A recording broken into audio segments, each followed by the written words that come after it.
Mes frères, mes sœurs, chers fidèles du Christ, bonsoir.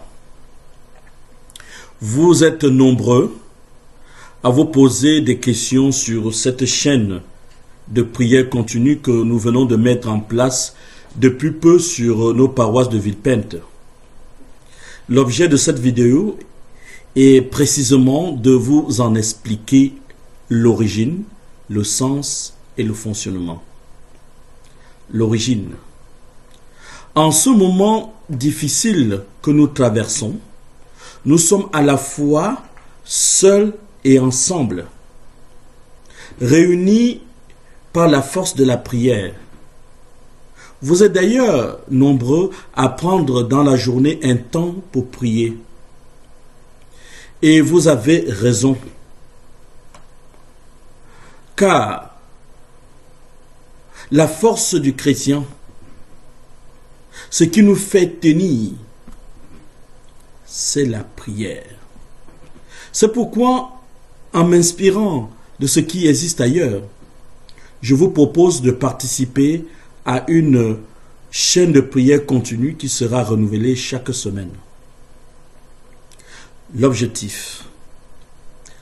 L'objectif est bien, oui bien sûr, de vivre et de renforcer cette communion entre nous, mais aussi de porter dans notre prière continue les personnes malades, les soignants, ainsi que tous les travailleurs et bénévoles qui œuvrent pour la lutte contre ce virus virulent. Le fonctionnement.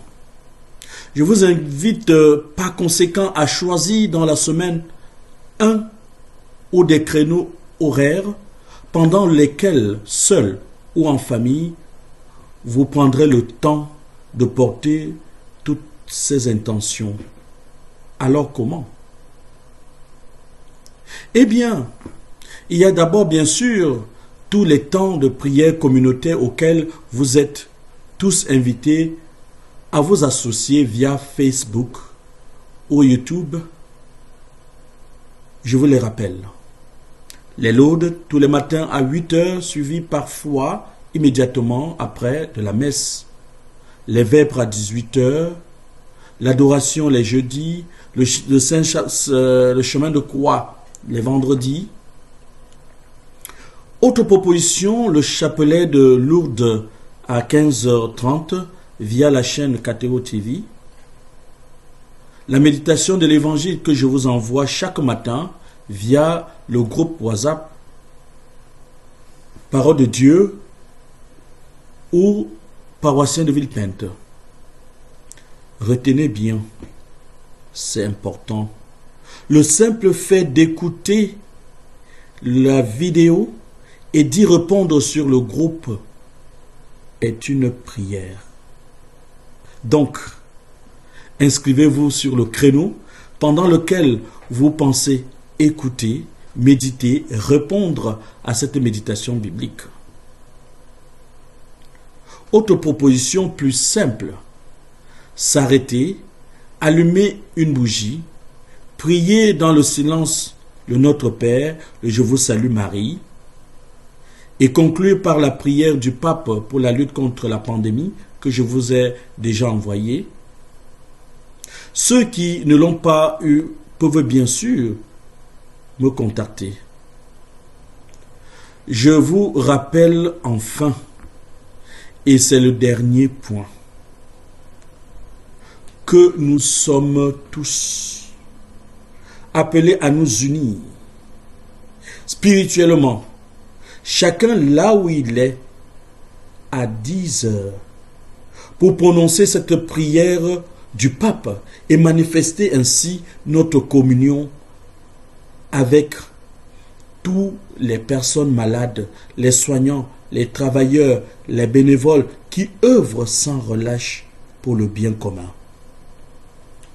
N'hésitez pas à me confier, à confier à la communauté des pères vos intentions de prière.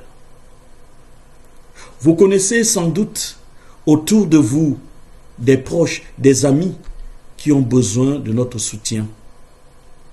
Prenez des nouvelles des uns et des autres. Communiquez-nous les noms pour que nous les portions dans notre prière communautaire. C'est ça, être disciple missionnaire. Mes frères, mes sœurs, chers fidèles du Christ, nous vivons des moments difficiles, éprouvants. Certains d'entre nous ont peut-être été, soit directement, soit indirectement, victimes de ce virus. Nous pensons au Père Alexis, mais aussi à tous ceux qui se recommandent à nos prières. C'est plus que jamais ensemble et avec la grâce de Dieu que nous réussirons à faire face à cette épreuve. Je prie personnellement pour chacun de vous,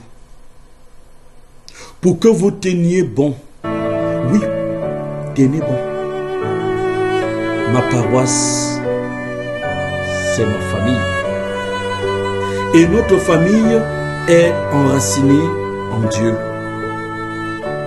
Ne l'oubliez jamais. Que Dieu Tout-Puissant vous bénisse.